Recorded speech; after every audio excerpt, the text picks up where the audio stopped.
happy to have on the Goldstein on Gelt Show, Seth Kaplan, who is the managing partner of a fascinating publication, Airline Weekly, and he's also the author of a book called Glory Lost and Found, How Delta Climbed from Despair to Dominance in the Post 9/11 Era. Seth, a real pleasure to have you. Likewise. Thanks for having me, Doug.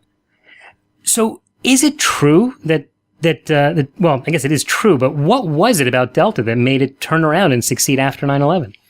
Yeah, and to be clear, it's not the only airline in the world that's ever turned itself around, but it did it conducted its turnaround in a way that was particularly interesting to us, interesting enough to have spent 4 years researching and writing a book. It's an airline that to say it was merely bankrupt is an understatement. I think listeners know that in the U.S., companies restructure themselves under Chapter 11 bankruptcy, and in some cases, there are companies that are maybe on an unsustainable path in certain regards, maybe have costs that are put them on a trajectory to end up in a bad place, but who, with a couple easy fixes, slashing costs and so forth, doing some of the things they could do in Chapter 11, rather quickly become healthy companies.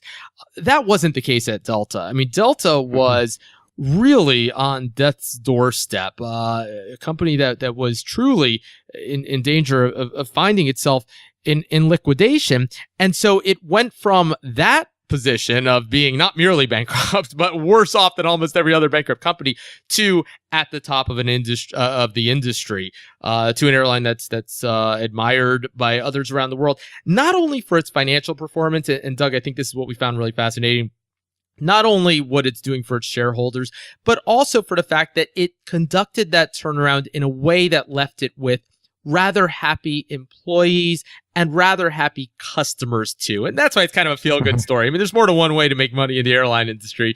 But in Delta's case, all of its stakeholders, to varying degrees, seem to be rather happy. And that isn't the case at other airlines who have turned themselves around financially. So how is it that someone who was looking at Delta when it was really in the depths of depression, how could someone have seen that they were about to turn around? Was there any indication, or was this just all kind of luck? There were some early, I guess what you would call, I hate to use the cliche, but green shoots, certain indications, long before they were widely noticed. And that's, we started working on this book in late 2011. And that was sort of our business case for doing it, just because we covered the industry very, very intensely through our day jobs, doing Airline Weekly. We saw a trajectory that, although it wasn't yet producing these world-beating margins and earning sometimes billions of dollars more in a year than any other airline literally in the world, the pace of change was really impressive. We said, you know what? Let's start working on the book now about how it happened, so that by time everybody else realizes what happened, we'll have the story, to answer our question as to how it happened. And yeah, it was just doing things, unconventional things that actually have in some cases become conventional now in the airline industry because Delta had so much success doing them and other airlines have copied it, but things that at the time were considered unusual. I mean, I'll give you an example, Doug. I think a lot of people, if you say, hey, what's a very successful airline over the decades? One of sort of the textbook cases is Southwest Airlines. In the U.S., although it's mostly a domestic U.S. airline, it is among the world's largest airlines just because it's just so massive domestically. And a lot of people have read the books about how that happened. And Southwest did that through things like utilizing its assets very intensively, but by which I mean, plain English, keeping the airplanes in the air all the time and making them very productive, because the whole thinking was, hey, you've got this big expensive airplane, use it, keep it producing revenue. And for most of Southwest history, things like that are what gave it an advantage over its competitors. It was just very productive. And other airlines over the years, sort of seeing that, scrambled to try to copy Southwest. And in fact, Delta, during its darker days, did try to copy Southwest with sort of these low-cost airlines within an airline. It had one called Song, it sort of tried to copy I Southwest think I remember that. JetBlue. Yeah. Yeah, and it was a although Delta learned some interesting lessons from it, it was a financial disaster. So finally, what happened was Delta said, let's not try to be Southwest. Let's just try to be basically the best Delta we can be. And it involved doing things that were very counterintuitive. So for example, with the whole keep the airplane in the air thing, Delta realized that especially when fuel was very expensive, as it was for most of last decade, the airplane doesn't lose money or doesn't make money on the ground, as Southwest had learned, but sometimes it loses less money on the ground than it loses in the air. And so sometimes you say, you know what? Let's do a better job of matching supply with demand. And Doug, that sounds so basic, right? In business, but airlines never really did that. They just kind of flew the same schedule all year round, and they sort of took for granted that, look, yeah, there are off-peak days of the week and there are off-peak seasons, and it just means you'll get lower fares on those days or during those seasons than you get during peak periods. What Delta figured out is it said, we don't have to just accept that sometimes we're just not going to make money. If there's less demand on Tuesday than there is on Monday, let's fly less on Tuesday than we do on Monday. If there's less demand, in September than there is in July, let's fly less in September than we do in July. And again, sounds simple. There are actually some huge complexities toward getting there. But Delta did it. And its competitors were, in some cases, rather skeptical. American, for one, very publicly sort of looked down upon that. This is previous management team at American, and sort of said, no, we're not going to do that. Well, guess what? American today has largely turned itself around, not to the same degree as Delta, but it's doing rather well.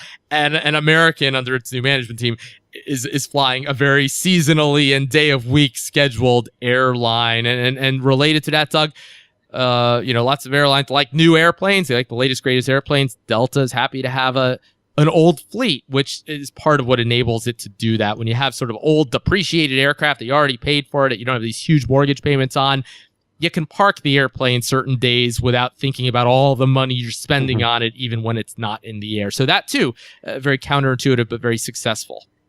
I guess that could be a little bit scary. We're talking with Seth Kaplan, managing partner of Airline Weekly and also the author of the book about how Delta climbed from despair to dominance. Seth, sometimes I worry flying in old airplanes, and I am a Delta flyer. I fly quite frequently. Luckily, they vacuum the floor, so it looks pretty new, at least on the from a surface level. Tell me something with your review of Delta, and also having looked at many other airlines. I think you could add some perspective to one of the questions that a lot of people ask, which is the airline industry itself. It looks like it's such a complicated industry, and clearly it is, from everything from fuel prices, like you mentioned, to getting people from here to there safely, which as people must realize is truly a miracle to be transported from one side of the world to the other up in the air. So the question is, how does that industry really work? How can they make money moving these huge airplanes from one place to the other, and still, give people, frankly, very reasonable prices? Yeah, it's remarkable, and reasonable and declining, in fact, as time goes on.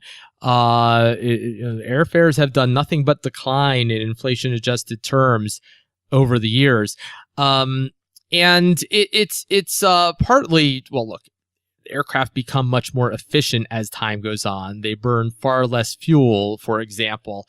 And that gives airlines the ability to break even at lower ticket prices than used to be the case. It's also a less labor-intensive industry than it once was. Still rather labor-intensive. An airline like Delta requires a lot more people to make the same amount of money or less than, let's say, Google, or a company in the IT industry requires. Google, more revenue with fewer employees, and that tends to mean low margins. But they've gotten better at this, and that's enabled them to turn what used to be razor thin margins at best. In a good year, they used to make a little bit of money if they were lucky, turn that into actually some rather respectable margins. And, Delta, if you listen to their earnings calls, their quarterly earnings calls, they continually say, look, we don't want to just be a good airline. We want to just be compared to other, what they say, high quality industrials, basically just other good companies. And sure enough, nowadays, they are doing that, as are many of the other U.S. airlines. To be clear, this has been a renaissance for the U.S. industry in general, with sort of Delta at the front of that. But the history was that if you ask, well, how did airlines make money? The history was that many of them just kind of didn't for a long time. Right, that's what I recall. A lot of them just went out of business. So if you were investing in an airline company, what would be the number one thing you would look at to decide, the first thing you would look at to decide if this looks like a good company to invest in? Well, I would look at its balance sheet for one, because this still is a shock-prone industry. Airlines feel like they've done a lot of important things to mitigate the risks, so that if, God forbid, another 9/11 or even something, on a smaller scale than that happens, that they wouldn't find themselves in the same position that they found then. And in fact, I do believe that the U.S. airlines would be somewhat better off than they were. Mm-hmm. But look, if anything on that scale, or even somewhat less, were to happen, they would find themselves in trouble. But part of the problem then was that they just didn't have very deep pockets, and they felt a cash crunch rather quickly. And so, you want to look at an airline that has staying power to get through times like that. In addition, of course, just to the cash flow. I mean, look, is it making money today? That's very important. But also, if it faced a crisis, would it be able to hang in there? And more than in the past, most of the U.S. airlines, the answer would be yes. Certainly, it would be yes at Southwest. Delta and some of the others have now joined the ranks of, in Delta's case, actually, an investment grade company, something that it long wanted to be, but hadn't been until recently. Well, maybe it was helped by the publication of your book. We're talking with Seth Kaplan, who way too much wrote credit. The book. Seth Kaplan wrote the book about Delta, about how it turned itself around after 9/11. Seth, we're just about out of time, but tell me in the last few seconds, how can people learn more about you and the work that you're doing? Well, our newsletter is Airline Weekly. It's airlineweekly.com. And the book, you mentioned the title before. If you just hop on Amazon and search for Delta book, that it'll be the first thing that pops up. Glory Lost and Found certainly will get you there as well.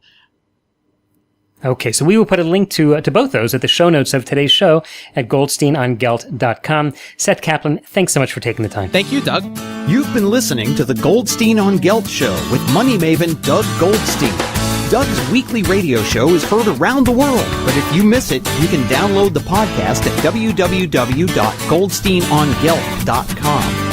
The Goldstein on Gelt Show gives you up-to-date financial ideas so you can get on the path to financial freedom. If you'd like your questions answered on the air or off, send Doug an email to doug@profile-financial.com. It's your money for your future, so join Doug every week to build your wealth on the Goldstein on Gelt Show.